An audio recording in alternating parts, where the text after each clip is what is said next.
about my youthful days, younger days, I should say, younger days, training, sir, as a young cadet at Harrison Point.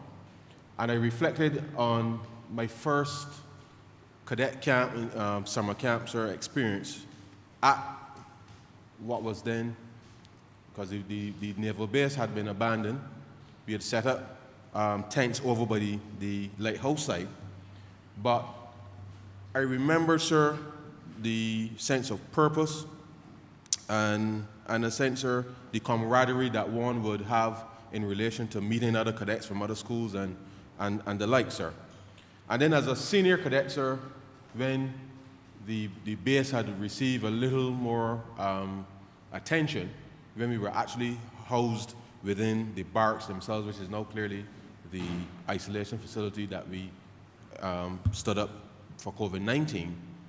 And I looked at the proposed site on the resolution, sir. I remember training youngsters in fieldcraft, sir, on the very site, sir, and the surrounding areas that this particular facility is to be constructed.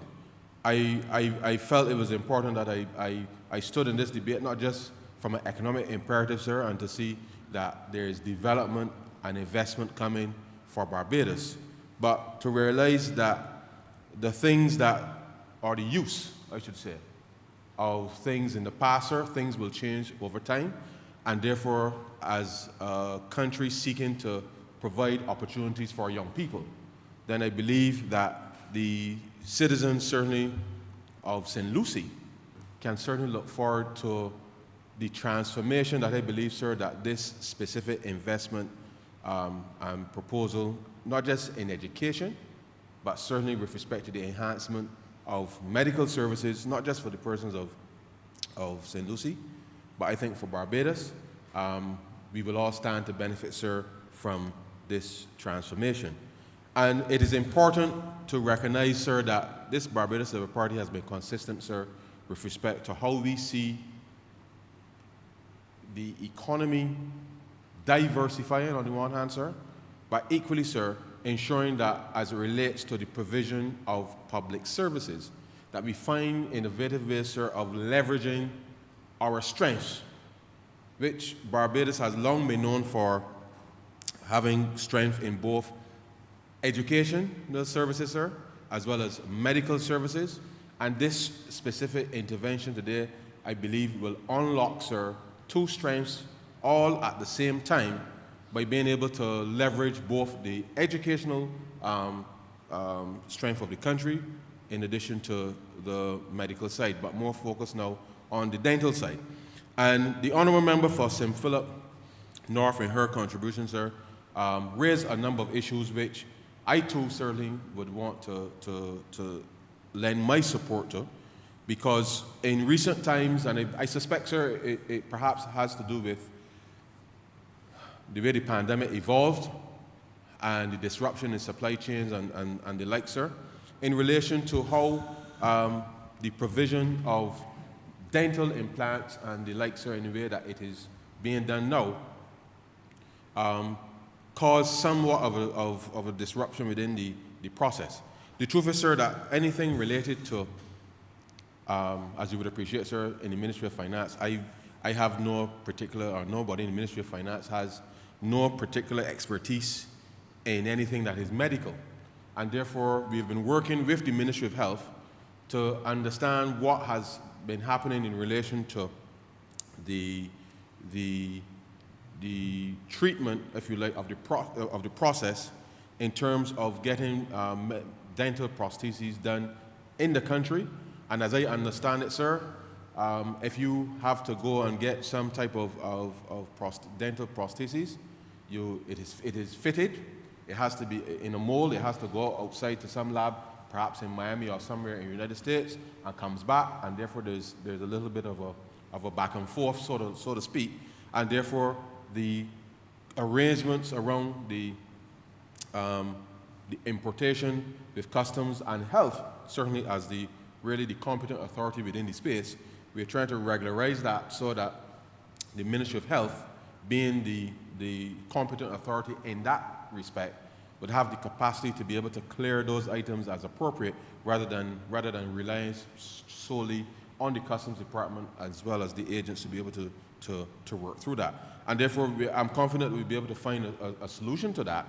But I believe, based on what I have heard and read in relation to this matter, that the establishment of this dental school in St. Lucie, working with local dentists to, again, develop that type of expertise and capability locally, I think will stand to benefit Barbados in a significant way and eliminate the need for dentists to have to fit a prosthesis to you, ship it overseas, and come back, and then you having to wait, sir. And therefore, I know that whilst this is just the acquisition of the land, that once we can get the process accelerated and get the construction completed, sir, that those issues would be resolved long term, and I know that we can't solve it overnight, but I'm absolutely confident, sir, that we will be able to solve those issues, because at the end of it, sir, we all know that we've had some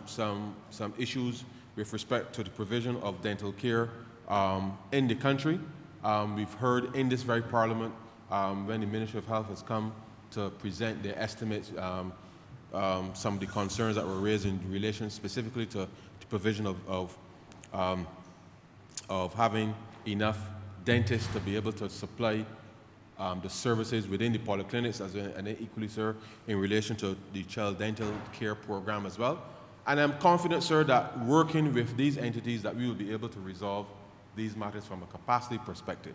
Now, with each intervention like this, sir, we have sought to sit with the investor, particularly in the context of provision of medical services, to work with the Ministry of Health to determine obviously what would be the access for public patients in regards to these matters. And I believe that, again, leveraging the strength of our position both in education and health, that the Ministry of Health will be able to communicate in due course once everything is up and running, what would be the specific terms or conditions in relation to this matter.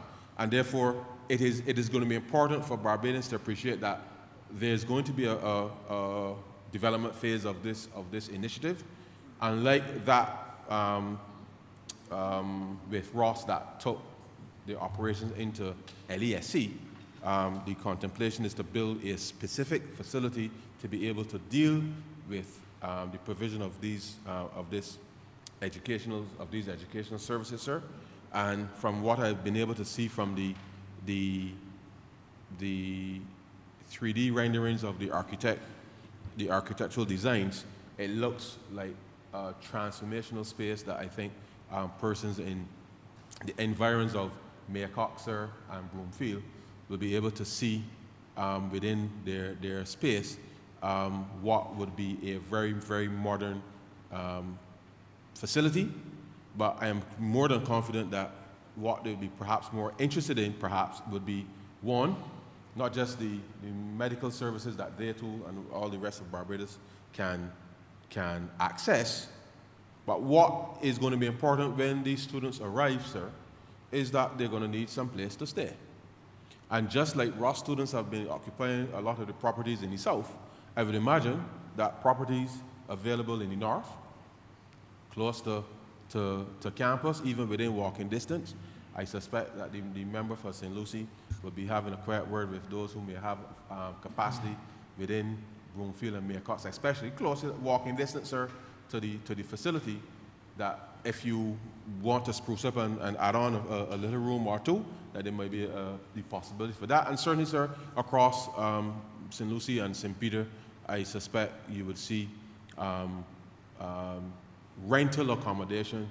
The increase in demand will be there, and therefore, once, unlike, I know the honourable member made the point in regards to Pickering, that once, not just that ground breaks, but this project comes to completion, that persons will be seeing with their own eyes the progress in relation to the project, and therefore will make those decisions for themselves in relation to whether they want to provide accommodation services to students. As you would appreciate, sir, as is the norm, when people normally visit a campus, they will stay on whatever campus accommodation for the first year, and then obviously the subsequent years they will go out and seek accommodation within the community, and therefore I equally anticipate that similar experience will happen in the north. That will bring additional activity in relation to the environs of St. Lucie to be able to drive this process forward. Now, sir, there are lots of persons out there. I said a lot, so let me say there are lots. There really aren't a lot. There are few people out there who don't understand how to engineer growth, sir. They talk about it as if it's something in an exam. This Barbados Labour Party has been and continues to work as quickly as we can, sir, to unlock investment and opportunities for Barbadians to participate, and this serves equally as an example, sir, as to how we are going to bring growth to different parts of the country, sir. And whilst it is a national effort, the reality is that we want the recovery to be as inclusive as possible. And therefore, we have been looking at how we spec out, sir, areas within the country in order to bring, where there's capacity, sir, to use and absorb some of that capacity.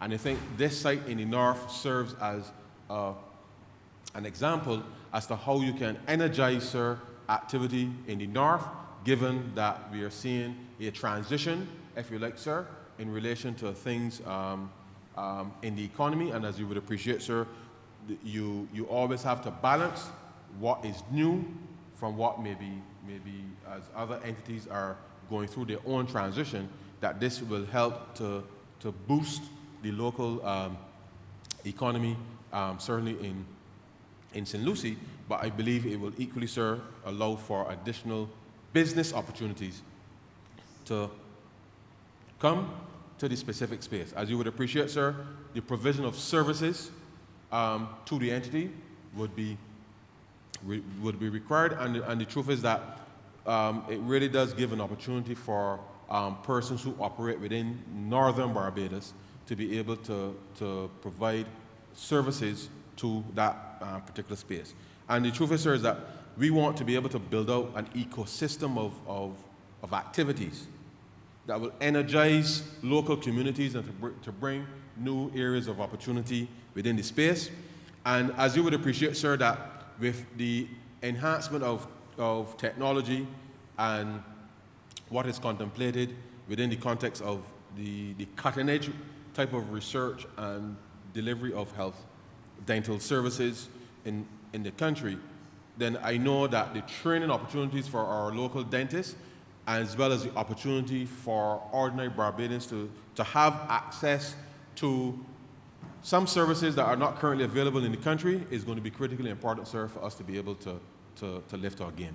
And I know, sir, that I know dentists now who go every couple of weeks, sir. Well, the pandemic had a little bit of a damper on it, but I know dentists, sir, that go down to the Eastern Caribbean for a week, 2 weeks, and they perform services and they come back, sir, on a regular basis. Every 4 to 6 weeks they do this, sir.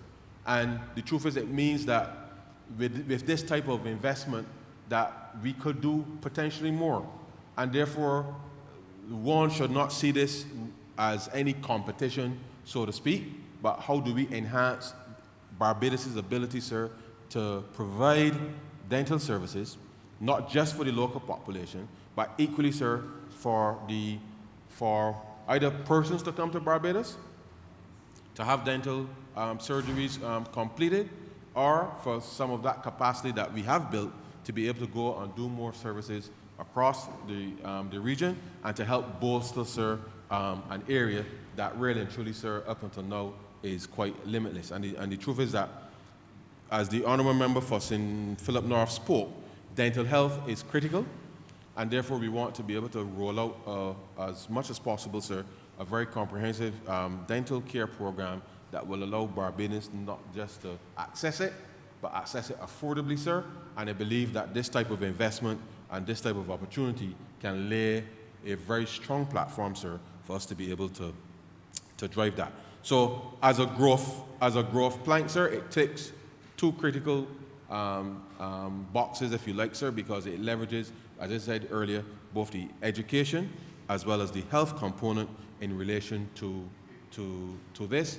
But it provides a very important stimulus for Northern Barbados, and we hope that with the additional activities to come on stream, that we will be able to build on this type of investment and to show Barbadians that you can attract strong investment, but it means you must create the environment, sir, that people would want to come and invest in Barbados. And that is why the government's reform program continues apace, because in order to make things conducive, sir, if you like, for investments like these, is that, and I think the Honourable Member for St. Lucie made it clear, when you have and you build relationships with Barbadians abroad, and they start to feel that sense of pride again in the country, sir, because I am not sure that if it was prior to 2018, sir, with sewage flowing in the streets and garbage not being collected, sir, no buses catching a fire, you name it, sir, I'm not sure that people would have that same sense to say, I want this for Barbados. And that is why it's important, sir, that the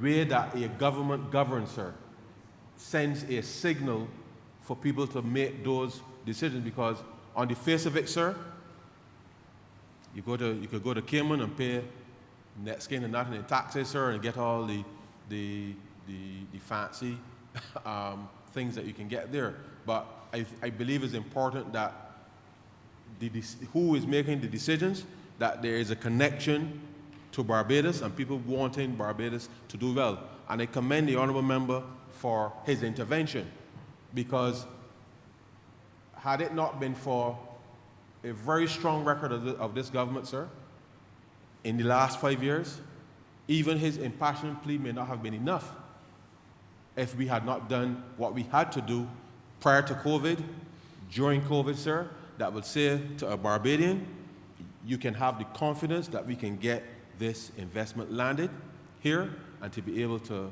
get it to where we need to get it to. And we must commend ourselves, sir, not just for achieving that, but showing Barbados, sir, that in spite showing Barbados that in spite of all of the challenges we face, sir, that there are still people who will come to defend the interests of Barbados. And I thank the Honourable Member for his intervention, because it is that type of intervention that serves to set the platform for what is possible for people in this country. And I dare say, sir, that in a few years' time, there will be plenty of residents from St. Lucie who might very well attend that same school, simply because, sir, there was an opportunity, unlike the last government, sir, that imposed fees for tertiary education in this country. I see this as an opportunity where not just that students could attend that university, but at some point in the future they may very well be part of the faculty of the said university, sir. But the only way that you can even contemplate that, sir, is if you set the vision in play, show people what is possible, and then obviously create a platform where they too can fully participate in the process. So this is going to be transformational, not just for Barbados, as we would like to say, but I imagine, sir, that just as I was doing fieldcraft in the very spot that this thing is going to be built, sir, that some youngster from Broomfield or Maycox, sir, will look at this as an opportunity to see themselves in this space as one of the world's foremost eminent dentists or dental surgeons, sir, performing whatever procedures they may have to do, simply because a government had the capacity and the courage, sir, to be able to do what was required in the interest of the country and to be able to signal a very clear future for this. And so, sir, I am happy to support this resolution. There's more to come. I wish that we could get the building up in 2 weeks, sir, and get the thing open by September and get the students here by December, sir. But as with everything, sir, it takes time. And therefore, this is one part of the puzzle piece that allows us to clear the way, sir, for this investment to take place.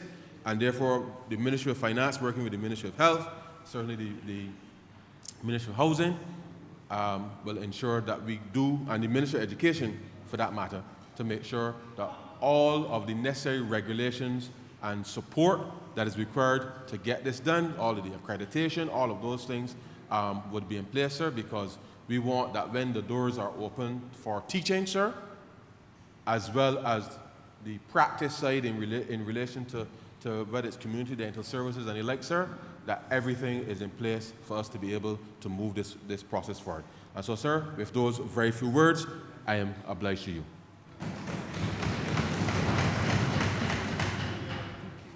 Honourable for St. George, sir. Thank you, Mr. Speaker. First, let me thank the colleagues who contributed to this important debate. Land acquisition at Harrison's of 9.024 acres. Mr. Speaker, this land, we will be back to Parliament sometime soon with respect to the vesting of this land. But we have expressed the way this government intends to build out not only its housing stock, tourism product, and push new frontiers to give people, ordinary Barbadians, the opportunity to earn a living, and for us to grow, to innovate, and to create this industry that we will be investing in, the dental sector, the health sector, would indeed spur not only foreign exchange, but indeed give Barbados the opportunity to export products, dental products, manufacturing industry. And I know the member for St. Michael North, I know he's actively looking forward to that day when we will begin to export dental products from Barbados to the first world countries and even to the Caribbean region. And he's also looking forward to the day when Barbados becomes the hub for dental technology. And Mr. Speaker, what this will redound to is indeed growth within our economy. And Mr. Speaker, and let me say Prime Minister, and Mr. Speaker, I spent a long time with her. And Mr. Speaker, as we close this debate, the message here, Barbadians are better off than they were 5-10 years ago. Barbadians will be better off 15 years down the road as we continue to develop and push new frontiers for growth in this country. And with those few words, Mr. Speaker, I beg that this resolution do now pass.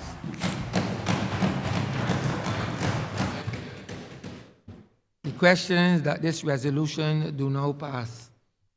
All those honourable members in favour, please say aye. Those against, please say no. Me think the ayes have it. This resolution stands passed. Mr. Speaker, with that, we've come to the end of our business for today. I therefore move that Parliament be adjourned until the 27th of June, sir. 10 a.m., 10 in the forenoon. 27th of June, Tuesday, 10 in the forenoon.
Honourable member, there are some papers that just came down. I would therefore wish that you revert to government business.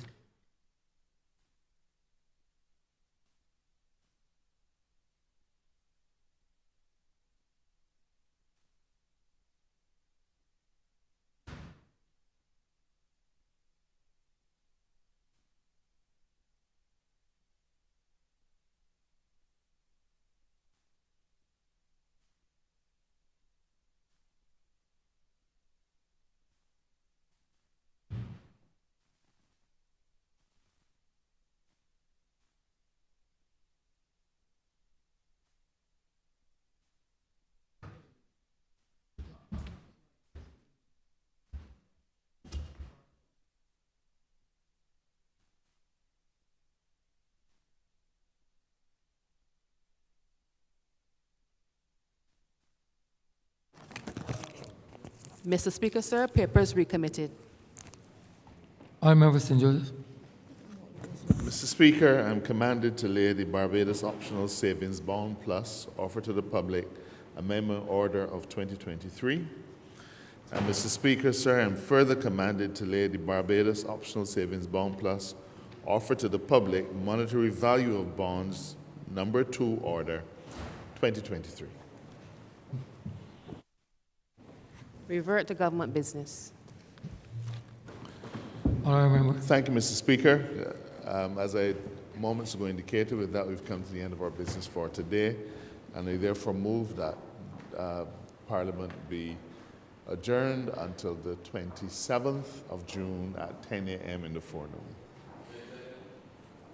The question is that this honourable chamber be adjourned until Tuesday, the 27th day of June 2023 at 10 a.m. in the forenoon. All those honourable members in favour, please say aye. Those against, please say no. Methinks the ayes have it. This honourable chamber stands adjourned until Tuesday, the 27th day of June 2023 at 10 a.m. in the forenoon.